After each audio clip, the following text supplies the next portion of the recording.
18ஆம் அதிகாரம். அவன் சவுலோடே பேசி முடிந்த பின்பு யோனத்தானுடைய ஆத்துமா தாவீதின் ஆத்துமாவோடே ஒன்றாய் இசைந்திருந்தது. யோனத்தான் அவனை தன் உயிரைப் போல சிநேகித்தான்.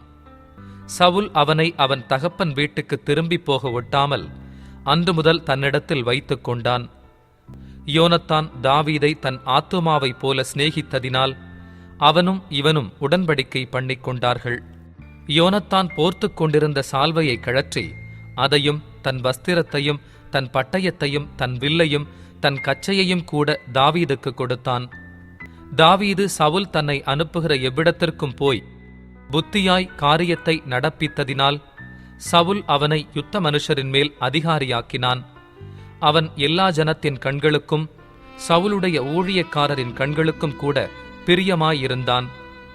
தாவீது பெலிஸ்தனை கொன்று திரும்பி வந்த பின்பு ஜனங்கள் திரும்ப வரும்போதும் ஸ்திரீகள் இஸ்ரவேலின் சகல பட்டணங்களிலுமிருந்து ஆடல் பாடலுடன் புறப்பட்டு மேளங்களோடும் கீத வாத்தியங்களோடும் சந்தோஷமாய் ராஜாவாகிய சவுலுக்கு எதிர்கொண்டு வந்தார்கள்.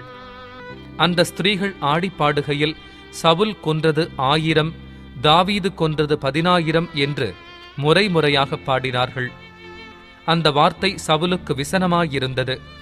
அவன் மிகுந்த எரிச்சல் அடைந்து, தாவீதுக்கு 10000, எனக்கோ 1000 கொடுத்தார்கள், இன்னும் ராஜாங்க மாத்திரம் அவனுக்கு குறைவாயிருக்கிறது என்று சொல்லி அந்நாள் முதற்கொண்டு சவுல் தாவீதை காய்மகாரமாய் பார்த்தான். மறுநாளிலே தேவனால் விடப்பட்ட பொல்லாத ஆவி சவுலின் மேல் இறங்கிற்று. அவன் வீட்டிற்குள்ளே தீர்க்க தரிசனம் சொல்லிக் கொண்டிருந்தான். அப்பொழுது தாவீது தினந்தோறும் செய்கிறபடி தன் கையினால் சுரமண்டலத்தை வாசித்துக் கொண்டிருந்தான். சவுலின் கையிலே ஈட்டி இருந்தது. அப்பொழுது சவுல் தாவீதை சுவரோடே சேர்த்து உருவ குத்தி போடுவேன் என்று ஈட்டியை அவன் மேல் எறிந்தான். ஆனாலும் தாவீது விலகி 2 தரம் அவனுக்கு தப்பினான். கர்த்தர் தாவீதோடே கூட இருக்கிறார் என்றும் தன்னை விட்டு விலகிப் போனார் என்றும் சவுல் கண்டு தாவீதுக்கு பயந்து அவனை தன்னை விட்டு அப்புறப்படுத்தி அவனை 1000 பேருக்கு அதிபதியாக வைத்தான். அப்படியே அவன் ஜனத்திற்கு முன்பாக போக்கும் வரத்துமாயிருந்தான். தாவீது தன் செய்கைகளிலெல்லாம் புத்திமானாய் நடந்தான். கர்த்தர் அவனோடே கூட இருந்தார். அவன் மகா புத்திமானாய் நடக்கிறதை சவுல் கண்டு அவனுக்கு பயந்திருந்தான். இஸ்ரவேலரும் யூதா ஜனங்களுமாகிய யாவரும் தாவீதை சிநேகித்தார்கள். அவர்களுக்கு முன்பாக அவன் போக்கும் வரத்துமாயிருந்தான். என் கை அல்ல, பெலிஸ்தரின் கையே அவன் மேல் விழட்டும் என்று சவுல் நினைத்து கொண்டு சவுல் தாவீதை நோக்கி, இதோ என் மூத்த குமாரத்தியாகிய மேராவை உனக்கு மனைவியாக கொடுப்பேன். நீ எனக்கு நல்ல சேவகனாய் மாத்திரம் இருந்து கர்த்தருடைய யுத்தங்களை நடத்து என்றான். அப்பொழுது தாவீது சவுலை பார்த்து, ராஜாவுக்கு மருமகனாகிறதற்கு நான் எம்மாத்திரம், என் ஜீவன் எம்மாத்திரம், இஸ்ரவேலிலே என் தகப்பன் வம்சமும் எம்மாத்திரம் என்றான். சவுலின் குமாரத்தியாகிய மேராப் தாவீதுக்கு கொடுக்கப்படும் காலம் வந்தபோது அவள் மேகோலாத்தியனாகிய ஆதரியேலுக்கு மனைவியாக கொடுக்கப்பட்டாள். சவுலின் குமாரத்தியாகிய மீகாள் தாவீதை நேசித்தாள். அது சவுலுக்கு அறிவிக்கப்பட்ட போது அது அவனுக்கு சந்தோஷமாயிருந்தது. அவள் அவனுக்கு கண்ணியாயிருக்கவும் பெலிஸ்தரின் கை அவன் மேல் விழவும் அவளை அவனுக்கு கொடுப்பேன் என்று சவுல் எண்ணி தாவீதை நோக்கி, நீ என்னுடைய 2ஆம் குமாரத்தியினால் இன்று எனக்கு மருமகனாவாய் என்றான். பின்பு சவுல் தன் ஊழியக்காரரை பார்த்து, நீங்கள் தாவீதோடே ரகசியமாய் பேசி, இதோ ராஜா உன்மேல் பிரியமாயிருக்கிறார், அவருடைய ஊழியக்காரர் எல்லாரும் உம்மை சிநேகிக்கிறார்கள், இப்போதும் நீர் ராஜாவுக்கு மருமகனானால் நலம் என்று சொல்லுங்கள் என்று கற்பித்தான். சவுலின் ஊழியக்காரர் இந்த வார்த்தைகளை தாவீதின் செவிகள் கேட்க பேசினார்கள். அப்பொழுது தாவீது, நான் ராஜாவுக்கு மருமகனாகிறது லேசான காரியமா? நான் எளியவனும் அற்பமாய் எண்ணப்பட்டவனுமாயிருக்கிறேன் என்றான். தாவீது இன்னபடி சொன்னான் என்று சவுலின் ஊழியக்காரர் அவனுக்கு அறிவித்தார்கள். அப்பொழுது சவுல், ராஜா பரிசத்தை விரும்பாமல் பெலிஸ்தரின் 100 நுனித்தோல்களினால் ராஜாவின் சத்துருக்களிடத்தில் பழிவாங்க விருப்பமாயிருக்கிறார் என்று தாவீதுக்கு சொல்லுங்கள் என்றான். தாவீதை பெலிஸ்தரின் கையினால் விழப் பண்ணுவதே சவுலுடைய எண்ணமாயிருந்தது. அவன் ஊழியக்காரர் தாவீதுக்கு இந்த வார்த்தைகளைச் சொன்னபோது ராஜாவுக்கு மருமகனாகிறது தாவீதுக்கு பிரியமாயிருந்தது. அதற்கு குறித்த நாட்கள் நிறைவேறும் முன்னே தாவீது எழுந்து தன் மனுஷரை கூட்டிக் கொண்டு போய் பெலிஸ்தரில் 200 பேரை வெட்டி அவர்கள் நுனித்தோல்களை கொண்டு வந்து தான் ராஜாவுக்கு மருமகனாகும் படிக்க அவைகளை ராஜாவுக்கு எண்ணிச் செலுத்தினான். அப்பொழுது சவுல் தன் குமாரத்தியாகிய மீகாளை அவனுக்கு மனைவியாக கொடுத்தான். கர்த்தர் தாவீதோடு இருக்கிறார் என்று சவுல் கண்டறிந்து கொண்டான். சவுலின் குமாரத்தியாகிய மீகாளும் அவனை நேசித்தாள். ஆகையால் சவுல் இன்னும் அதிகமாய் தாவீதுக்கு பயந்து தான் உயிரோடிருந்த நாளெல்லாம் தாவீதுக்கு சத்துருவாயிருந்தான். பெலிஸ்தருடைய பிரபுக்கள் புறப்படுகிற போதெல்லாம் தாவீது சவுலுடைய ஊழியக்காரர் எல்லாரை பார்க்கிலும் புத்திமானாய் நடந்து கொண்டான். அவன் பேர் மிகவும் கனம் பெற்றது. 19ஆம் அதிகாரம். தாவீதை கொன்று போடும்படிக்கு சவுல் தன் குமாரனாகிய யோனத்தானோடும் தன் ஊழியக்காரர் எல்லாரோடும் பேசினான்.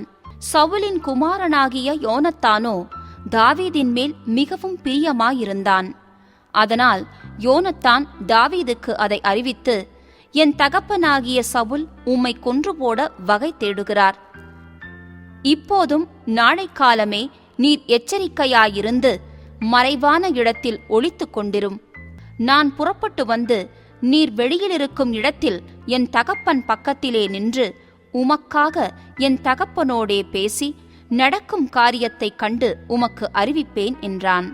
அப்படியே யோனத்தான் தன் தகப்பனாகிய சவுலோடே தாவீதுக்காக நலமாய் பேசி, ராஜா தம்முடைய அடியானாகிய தாவீதுக்கு விரோதமாய் பாவம் செய்யாதிருப்பாராக. அவன் உமக்கு விரோதமாக பாவம் செய்யவில்லை. அவன் செய்கைகள் உமக்கு மெத்த உபயோகமாயிருக்கிறதே. அவன் தன் பிராணனை தன் கையிலே வைத்துக்கொண்டு அந்த பெலிஸ்தனை கொன்றதினாலே கர்த்தர் இஸ்ரவேலுக்கெல்லாம் பெரிய இரட்சிப்பை கட்டளையிட்டதை நீர் கண்டு சந்தோஷப்பட்டீரே. இப்போதும் முகாந்தரமில்லாமல் தாவீதை கொல்லுகிறதினால் குற்றமில்லாத இரத்தத்திற்கு விரோதமாக நீர் பாவம் செய்வானேன் என்றான். சவுல் யோனத்தானுடைய சொல்லை கேட்டு அவன் கொலை செய்யப்படுவதில்லை என்று கர்த்தருடைய ஜீவனை கொண்டு ஆணையிட்டான். பின்பு யோனத்தான் தாவீதை அழைத்து அந்த வார்த்தைகளையெல்லாம் அவனுக்கு அறிவித்து அவனை சவுலண்டையிலே கூட்டிக் கொண்டு போய்விட்டான். அப்படியே அவன் முன்போலவே அவனுடைய சமூகத்தில் இருந்தான். மறுபடியும் ஒரு யுத்தம் உண்டாயிற்று. அப்பொழுது தாவீது புறப்பட்டு போய் பெலிஸ்தரோடே யுத்தம் பண்ணி அவர்களுக்குள் மகா சங்காரம் பண்ணினதினால் அவர்கள் அவனுக்கு முன்பாக முறிந்தோடி போனார்கள். கர்த்தரால் விடப்பட்ட பொல்லாத ஆவி சவுலின் மேல் வந்தது. அவன் தன் வீட்டில் உட்கார்ந்து தன் ஈட்டியை கையிலே பிடித்துக் கொண்டிருந்தான். தாவீது தன் கையினாலே சுரமண்டலம் வாசித்தான். அப்பொழுது சவுல் தாவீதை ஈட்டியினாலே சுவரோடே சேர்த்து உருவ குத்தி போட பார்த்தான். ஆனாலும் இவன் சவுலுக்கு விலகினதினாலே அவன் எறிந்த ஈட்டி சுவரிலே பட்டது. தாவீதோ அன்று ராத்திரி ஓடிப்போய் தன்னை தப்புவித்துக் கொண்டான். தாவீதை காவல் பண்ணி மறுநாள் காலமே அவனை கொன்று போடும்படிக்கு சவுல் அவன் வீட்டிற்கு சேவகரை அனுப்பினான். இதை தாவீதுக்கு அவன் மனைவியாகிய மீகாள் அறிவித்து, நீர் இன்று ராத்திரியில் உம்முடைய பிராணனை தப்புவித்துக் கொள்ளாவிட்டால் நாளைக்கு நீர் கொன்று போடப்படுவீர் என்று சொல்லி மீகாள் தாவீதை ஜன்னல் வழியாய் இறக்கிவிட்டாள். அவன் தப்பி ஓடிப்போனான். மீகாளோ ஒரு சுரூபத்தை எடுத்து கட்டிலின் மேல் வைத்து அதன் தலைமாட்டிலே ஒரு வெள்ளாட்டு தோலை போட்டு துப்பட்டியினால் மூடி வைத்தாள். தாவீதை கொண்டு வர சவுல் சேவகரை அனுப்பினபோது அவர் வியாதியாயிருக்கிறார் என்றாள். அப்பொழுது தாவீதை பார்க்கிறதற்கு சவுல் சேவகரை அனுப்பி அவனை கொன்று போடும்படிக்கு கட்டிலோடே அவனை என்னிடத்திற்கு எடுத்துக்கொண்டு வாருங்கள் என்றான். சேவகர் வந்தபோது இதோ சுரூபம் கட்டிலின் மேலும் வெள்ளாட்டு தோல் அதன் தலைமாட்டிலும் கிடக்க கண்டார்கள். அப்பொழுது சவுல், நீ இப்படி என்னை ஏய்த்து என் பகைஞனை தப்பவிட்டு அனுப்பினது என்ன என்று மீகாளிடத்தில் கேட்டான். மீகாள் சவுலை நோக்கி, என்னை போகவிடு, நான் உன்னை ஏன் கொல்ல வேண்டும் என்று அவர் என்னிடத்தில் சொன்னார் என்றாள். தாவீது தப்பி ராமாவிலிருந்த சாமுவேலிடத்திற்கு போய் சவுல் தனக்குச் செய்தது எல்லாவற்றையும் அவனுக்கு அறிவித்தான். பின்பு அவனும் சாமுவேலும் போய் நாயோத்திலே தங்கியிருந்தார்கள். தாவீது ராமாவுக்கடுத்த நாயோத்திலே இருக்கிறான் என்று சவுலுக்கு அறிவிக்கப்பட்டது. அப்பொழுது சவுல் தாவீதை கொண்டு வரச் சேவகரை அனுப்பினான். அவர்கள் தீர்க்க தரிசனம் சொல்லுகிற தீர்க்க தரிசிகளின் கூட்டத்தையும் சாமுவேல் அவர்களின் தலைவனாக நிற்கிறதையும் கண்டார்கள். அப்பொழுது சவுலினுடைய சேவகரின் மேல் தேவனுடைய ஆவி இறங்கினதினால் அவர்களும் தீர்க்க தரிசனம் சொன்னார்கள். இது சவுலுக்கு அறிவிக்கப்பட்ட போது அவன் வேறே சேவகரை அனுப்பினான். அவர்களும் தீர்க்க தரிசனம் சொன்னார்கள். மூன்றாந்தரமும் சவுல் சேவகரை அனுப்பினான். அவர்களும் தீர்க்க தரிசனம் சொன்னார்கள். அப்பொழுது அவனும் ராமாவுக்கு போய் சேக்குவிலிருக்கிற பெரிய கிணற்றண்டையிலே வந்து சாமுவேலும் தாவீதும் எங்கே என்று கேட்டான். அதோ ராமாவுக்கடுத்த நயோதிலே இருக்கிறார்கள் என்று சொல்லப்பட்டது. அப்பொழுது ராமாவுக்கடுத்த நாயோத்திற்கு போனான். அவன் மேலும் தேவனுடைய ஆவி இறங்கினதினால் அவன் ராமாவுக்கடுத்த நாயோத்திலே சேரும் மட்டும் தீர்க்க தரிசனம் சொல்லிக் கொண்டே நடந்து வந்து தானும் தன் வஸ்திரங்களை கழற்றி போட்டு சாமுவேலுக்கு முன்பாக தீர்க்க தரிசனம் சொல்லி அன்று பகல் முழுவதும் ரா முழுவதும் வஸ்திரம் இல்லாமல் விழுந்து கிடந்தான். ஆகையினாலே சவுலும் தீர்க்க தரிசிகளில் ஒருவனோ என்பார்கள். 20ஆம் அதிகாரம். தாவீது ராமாவுக்கடுத்த நாயோதிலிருந்து ஓடிப்போய் யோனத்தான் முன்பாக வந்து, உம்முடைய தகப்பன் என் பிராணனை வாங்க தேடுகிறாரே, நான் செய்தது என்ன? என் அக்கிரமம் என்ன? நான் அவருக்கு செய்த துரோகம் என்ன என்றான். அதற்கு அவன், அப்படி ஒரு காலும் வாராது, நீர் சாவதில்லை. இதோ எனக்கு அறிவிக்காமல் என் தகப்பன் பெரிய காரியமானாலும் சிறிய காரியமானாலும் ஒன்றும் செய்கிறதில்லை. இந்த காரியத்தை என் தகப்பன் எனக்கு மறைப்பானேன்? அப்படி இருக்க மாட்டாது என்றான். அப்பொழுது தாவீது, உம்முடைய கண்களில் எனக்கு தயை கிடைத்தது என்று உம்முடைய தகப்பன் நன்றாய் அறிவார். ஆகையால் யோனத்தானுக்கு மனநோவு உண்டாகாதபடிக்கு அவன் இதை அறியப் போகாது என்பார். மரணத்திற்கும் எனக்கும் 1 அடி தூர மாத்திரம் இருக்கிறது என்று கர்த்தருடைய ஜீவனையும் உம்முடைய ஜீவனையும் கொண்டு நிச்சயமாய்ச் சொல்லுகிறேன் என்று மறுமொழி சொல்லி ஆணையிட்டான். அப்பொழுது யோனத்தான் தாவீதை பார்த்து, உமது மன விருப்பம் இன்னது என்று சொல்லும், அதின்படி உமக்குச் செய்வேன் என்றான். தாவீது யோனத்தானை நோக்கி, இதோ நாளைக்கு அமாவாசை, நான் ராஜாவோடி பந்தியிருந்து சாப்பிட வேண்டியதாயிருக்கும். ஆனாலும் நான் 3ஆம் நாள் சாயங்காலம் மட்டும் வெளியிலே ஒளித்திருக்கும்படி எனக்கு உத்தரவு கொடும். உம்முடைய தகப்பன் என்னை குறித்து விசாரித்தால், தன் ஊராகிய பெத்லகேமிலே தன் குடும்பத்தார் யாவரும் வருஷத்திற்கு 1 தரம் பலியிட வருகிறபடியால் தாவீது அவ்விடத்திற்கு போக என்னிடத்தில் வருந்தி கேட்டான் என்று நீர் சொல்லும். அதற்கு அவர், நல்லது என்றால் உம்முடைய அடியானுக்கு சமாதானம் இருக்கும். அவருக்கு எரிச்சல் உண்டானால் அவராலே பொல்லாப்பு தீர்மானப்பட்டிருக்கிறது என்று அறிந்து கொள்வீர். ஆகையால் உம்முடைய அடியானுக்கு தயை செய்ய வேண்டும். கர்த்தருக்கு முன்பாக உம்முடைய அடியானோடே உடன்படிக்கை பண்ணியிருக்கிறீரே. என்னில் ஒரு அக்கிரமம் இருந்ததேயானால் நீரே என்னை கொன்று போடும். நீர் என்னை உம்முடைய தகப்பனிடத்துக்கு கொண்டு போக வேண்டியது என்ன என்றான். அப்பொழுது யோனத்தான், அப்படி உமக்கு வராதிருப்பதாக. உமக்கு பொல்லாப்பு செய்ய என் தகப்பனாலே தீர்மானித்திருக்கிறது என்று நான் நிச்சயமாய் அறிந்தேனானால் நான் அதை உமக்கு அறிவிக்காதிருப்பேனா என்றான். தாவீது யோனத்தானை நோக்கி, உம்முடைய தகப்பன் கடினமான உத்தரம் சொன்னால் அதை யார் எனக்கு அறிவிப்பார் என்றான். அப்பொழுது யோனத்தான் தாவீதை பார்த்து, ஊருக்கு வெளியே போவோம் வாரும் என்றான். இருவரும் வெளியே புறப்பட்டு போனார்கள். அப்பொழுது யோனத்தான் இஸ்ரவேலின் தேவனாகிய கர்த்தரை முன்னிட்டு தாவீதை நோக்கி, நான் நாளையாவது மறுநாளிலாவது என் தகப்பனுடைய மனதை அறிந்து கொண்டு அவர் தாவீதின் மேல் தயவாயிருக்கிறார் என்று கண்டும் அதை அப்போது உமது செவிகளுக்கு வெளிப்படுத்தும் படிக்க உமக்கு சொல்லி அனுப்பாதிருந்தால், இஸ்ரவேலின் தேவனாகிய கர்த்தர் யோனத்தானுக்கு அதற்கு சரியாகவும் அதற்கு அதிகமாகவும் செய்யக்கடவர். ஆனாலும் உமக்கு தீங்கு செய்ய என் தகப்பனுக்கு பிரியமாயிருந்தால் அதை உமது செவிகளுக்கு வெளிப்படுத்தி நீர் சமாதானத்தோடே போகும்படிக்கு உம்மை அனுப்பிவிடுவேன். கர்த்தர் என் தகப்பனோடு இருந்தது போல் உம்மோடும் இருப்பாராக.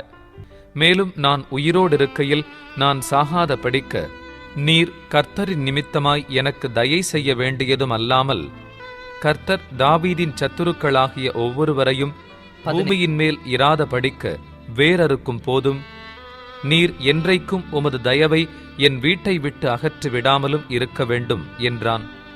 இப்படி யோனத்தான் தாவீதின் குடும்பத்தோட உடன்படிக்கை பண்ணி, தாவீதுடைய சத்துருக்களின் கையிலே கர்த்தர் கணக்கு கேட்பாராக என்று சொல்லி, யோனத்தான் தாவீதை மிகவும் சிநேகித்தபடியினால் பின்னும் அவனுக்கு ஆணையிட்டான். தன் உயிரை சிநேகித்தது போல அவனை சிநேகித்தான். பின்பு யோனத்தான் தாவீதை பார்த்து, நாளைக்கு அமாவாசை, நீர் உட்கார வேண்டிய இடம் காலியாயிருப்பதினால் உம்மை குறித்து விசாரிக்கப்படும். காரியம் நடந்தபோது 3ஆம் நாளிலே நீர் ஒளித்திருக்கும் இடத்திற்கு தீ விரித்து வந்து ஏசேல் என்னும் கல்லண்டையில் உட்கார்ந்திரும். அப்பொழுது நான் குறிப்பு வைத்து எய்கிறது போல அதற்கு பக்கமாக 3 அம்புகளை எய்து, நீ போய் அந்த அம்புகளை தேடிவா என்று ஒரு பிள்ளையாண்டானை அனுப்புவேன். இதோ அம்புகள் உனக்கு இப்புறத்திலே கிடக்கிறது, அவைகளை எடுத்துக்கொண்டு வா என்று பிள்ளையாண்டானிடத்தில் நான் சொன்னால் நீர் வாரும். அப்பொழுது ஒன்றுமில்லை, உமக்கு சமாதானம் இருக்கும் என்று கர்த்தருடைய ஜீவனை கொண்டு சொல்லுகிறேன். இதோ அம்புகள் உனக்கு அப்புறத்திலே கிடக்கிறது என்று நான் அந்த பிள்ளையாண்டானிடத்தில் சொன்னால் நீர் போய்விடும். அப்பொழுது கர்த்தர் உம்மை போகச் சொல்லுகிறார் என்று அறியும். நீரும் நானும் பேசிக்கொண்ட காரியத்திற்கு இதோ கர்த்தர் எனக்கும் உமக்கும் என்றைக்கும் நடுநிற்கும் சாட்சி என்றான். அப்படியே தாவீது வெளியிலே ஒளித்துக் கொண்டிருந்தான். அமாவாசியான போது ராஜா போஜனம் பண்ண உட்கார்ந்தான். ராஜா சுவரண்டையில் இருக்கிற தன் இடத்தில் எப்போதும் போல் உட்கார்ந்த போது யோனத்தான் எழுந்திருந்தான். அப்னேரோ சவுலுடைய பக்கத்தில் உட்கார்ந்தான். தாவீது இருக்கும் இடம் காலியாயிருந்தது. ஆனாலும் அவன் தீட்டாயிருக்கிறானாக்கும், அவன் தீட்டுப்பட்டுத்தான் இருக்க வேண்டும் என்று அன்றைய தினம் சவுல் ஒன்றும் சொல்லவில்லை. அமாவாசைக்கு மறுநாளிலும் தாவீது இருக்கும் இடம் காலியாயிருந்தது. அப்பொழுது சவுல், ஈசாயின் மகன் நேற்றும் இன்றும் போஜனத்துக்கு வராதே போனது என்ன என்று தன் குமாரனாகிய யோனத்தானை கேட்டான். யோனத்தான் சவுலுக்கு பிரதியுத்தரமாக, பெத்லகேம் மட்டும் போக தாவீது என்னிடத்தில் வருந்திக் கேட்டு, அங்கே நான் போக வேண்டும், எங்கள் குடும்பத்தார் ஊரிலே பலியிடப் போகிறார்கள், என் தமையன் என்னை வரும்படி கட்டளையிட்டார். உம்முடைய கண்களில் எனக்கு தயை கிடைத்ததானால் நான் என் சகோதரரை பார்க்கிறதற்கு போக எனக்கு உத்தரவு கொடும் என்றான். இதனாலேதான் அவன் ராஜாவின் பந்திக்கு வரவில்லை என்றான். அப்பொழுது சவுல் யோனத்தான் மேல் கோபம் மூண்டவனாகி அவனை பார்த்து, இரண்டகமும் மாறுபாடும் உள்ளவளின் மகனே, நீ உனக்கு வெட்கமாகவும் உன் தாயின் மானத்திற்கு வெட்கமாகவும் ஈசாயின் மகனை தோழனாக தெரிந்து கொண்டிருக்கிறதை நான் அறியேனோ? ஈசாயின் மகன் பூமியின் மேல் உயிரோடிருக்கும் நாள் வரையும் நீயானாலும் உன் ராஜ்ய பாரமானாலும் நிலைப்படுவதில்லை. இப்போதே அவனை அழைப்பித்து என்னிடத்தில் கொண்டு வா, அவன் சாக வேண்டும் என்றான். யோனத்தான் தன் தகப்பனாகிய சவுலுக்கு பிரதியுத்தரமாக, அவன் ஏன் கொல்லப்பட வேண்டும்? அவன் என்ன செய்தான் என்றான். அப்பொழுது சவுல் அவனை குத்திப் போட அவன் மேல் ஈட்டியை எறிந்தான். ஆகையால் தாவீதை கொன்று போட தன் தகப்பன் தீர்மானித்திருக்கிறான் என்பதை யோனத்தான் அறிந்து கொண்டு கோபதாபமாய் பந்தியை விட்டு எழுந்திருந்து போய் அமாவாசையின் மறுநாளாகிய அன்றைய தினம் போஜனம் பண்ணாதிருந்தான். தன் தகப்பன் தாவீதை நிந்தித்துச் சொன்னது அவனுக்கு மனநோவாய் இருந்தது. மறுநாள் காலமே யோனத்தான் தாவீதுக்கு குறித்த நேரத்திலே ஒரு சிறு பிள்ளையாண்டானை கூட்டிக் கொண்டு வெளியே புறப்பட்டு போய் பிள்ளையாண்டானை நோக்கி, நீ ஓடி நான் எய்கிற அம்புகளை தேடி எடுத்துக்கொண்டு வா என்று சொல்லி அந்த பிள்ளையாண்டான் ஓடும்போது அவனுக்கு அப்பாலே போகும்படி ஒரு அம்பை எய்தான். யோனத்தான் எய்த அம்பிருக்கும் இடமட்டும் பிள்ளையாண்டான் போனபோது அம்பு உனக்கு இன்னும் அப்பால் இருக்கிறது அல்லவா என்று யோனத்தான் பிள்ளையாண்டானுக்கு பிறகே இருந்து கூப்பிட்டான். நீ தரித்து நிற்காமல் தீ விரித்து பொட்டென போ என்றும் யோனத்தான் பிள்ளையாண்டானுக்கு பிறகே இருந்து கூப்பிட்டான். அப்படியே யோனத்தானின் பிள்ளையாண்டான் அம்புகளை பொறுக்கி தன் எஜமானிடத்தில் கொண்டு வந்தான். அந்த காரியம் யோனத்தானுக்கும் தாவீதுக்கும் தெரிந்திருந்ததே அல்லாமல் அந்த பிள்ளையாண்டானுக்கு ஒன்றும் தெரியாதிருந்தது. அப்பொழுது யோனத்தான் தன் ஆயுதங்களை பிள்ளையாண்டானிடத்தில் கொடுத்து, இவைகளை பட்டணத்திற்கு கொண்டு போ என்றான். பிள்ளையாண்டான் போன பின்பு தாவீது தென்புறமான இடத்திலிருந்து எழுந்து வந்து தரையிலே முகங்குப்புற விழுந்து 3 விசை வணங்கினான். அவர்கள் ஒருவரை ஒருவர் முத்தஞ்செய்து அழுதார்கள். தாவீது மிகவும் அழுதான். அப்பொழுது யோனத்தான் தாவீதை நோக்கி, நீர் சமாதானத்தோடே போம். கர்த்தர் என்றைக்கும் எனக்கும் உமக்கும் என் சந்ததிக்கும் உமது சந்ததிக்கும் நடு நிற்கும் சாட்சி என்று சொல்லி கர்த்தருடைய நாமத்தை கொண்டு நாம் இருவரும் ஆணையிட்டுக் கொண்டதை நினைத்துக் கொள்ளும் என்றான். பின்பு அவன் எழுந்து புறப்பட்டு போனான். யோனத்தானோ பட்டணத்திற்கு போய்விட்டான். 21ஆம் அதிகாரம். தாவீது நோபிலிருக்கிற ஆசாரியனாகிய அகிமெலேக்கினிடத்தில் போனான். அகிமெலேக்கு நடுக்கத்தோடே தாவீதுக்கு எதிர்கொண்டு போய், ஒருவரும் உம்மோடே கூட வராமல் நீர் ஒண்டியாய் வருகிறது என்ன என்று அவனை கேட்டான். தாவீது ஆசாரியனாகிய அகிமெலேக்கை பார்த்து, ராஜா எனக்கு ஒரு காரியத்தை கட்டளையிட்டு, நான் உன்னை அனுப்பின காரியமும் உனக்கு கட்டளையிட்டதும் இன்னதென்று ஒருவரும் அறியாதிருக்க வேண்டும் என்று என்னோடே சொன்னார். இன்ன இடத்திற்கு வரவேண்டும் என்று சேவகருக்கு சொல்லியிருக்கிறேன். இப்போதும் உம்முடைய கையில் இருக்கிறது என்ன?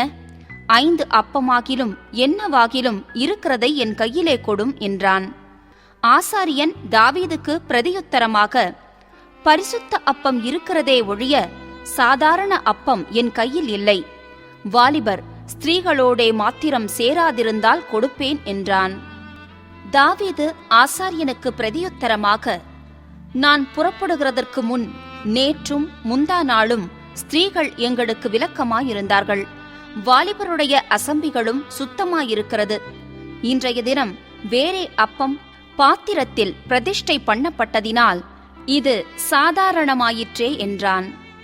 அப்பொழுது கர்த்தருடைய சந்நிதியிலிருந்து எடுக்கப்பட்ட சமூக தப்பங்களைத் தவிர வேறே அப்பம் அங்கே இராதபடியினால் ஆசாரியன் அவனுக்கு பரிசுத்த அப்பத்தை கொடுத்தான்.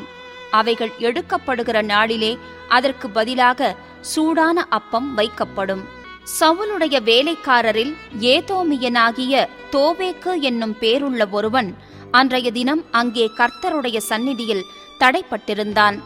அவன் சவுலுடைய மெய்ப்பருக்கு தலைவனாயிருந்தான். தாவீது அகிமெலேக்கை பார்த்து, இங்கே உம்முடைய வசத்தில் ஒரு ஈட்டியானாலும் பட்டயமானாலும் இல்லையா?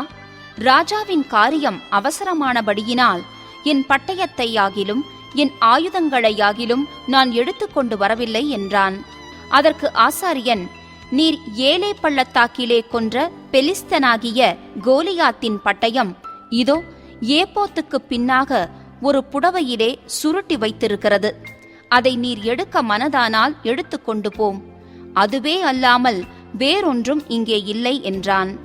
அப்பொழுது தாவீது, அதற்கு நிகரில்லை, அதை எனக்கு தாரும் என்றான். அன்றைய தினம் தாவீது எழுந்து சவுலுக்கு தப்பியோடி காத்தின் ராஜாவாகிய ஆகீசிடத்தில் போனான். ஆகீசின் ஊழியக்காரர் அவனை பார்த்து, தேசத்து ராஜாவாகிய தாவீது இவன் அல்லவோ? சவுல் கொன்றது 1000, தாவீது கொன்றது 10,000 என்று இவனை குறித்தல்லவோ ஆடல் பாடலோடே கொண்டாடினார்கள் என்றார்கள். இந்த வார்த்தைகளை தாவீது தன் மனதிலே வைத்துக்கொண்டு காத்தின் ராஜாவாகிய ஆகீசுக்கு மிகவும் பயப்பட்டு அவர்கள் கண்களுக்கு முன்பாக தன் முக நாடியை வேறுபடுத்தி அவர்களிடத்தில் பித்தங்கொண்டவன் போல காண்பித்து வாசற்கதவுகளிலே கீறிக் கொண்டிருந்து தன் வாயிலிருந்து நுரையை தன் தாடியில் விழப்பண்ணி கொண்டிருந்தான். அப்பொழுது ஆகீஸ் தன் ஊழியக்காரரை நோக்கி, இதோ இந்த மனுஷன் பித்தங்கொண்டவன் என்று காண்கிறீர்களே, இவனை நீங்கள் என்னிடத்தில் கொண்டு வந்தது என்ன? எனக்கு முன்பாக பைத்திய சேஷ்டை செய்ய நீங்கள் இவனை கொண்டு வருகிறதற்கு பைத்தியக்காரர் எனக்கு குறைவாயிருக்கிறார்களோ? இவன் என் வீட்டில் வரலாமா என்றான்.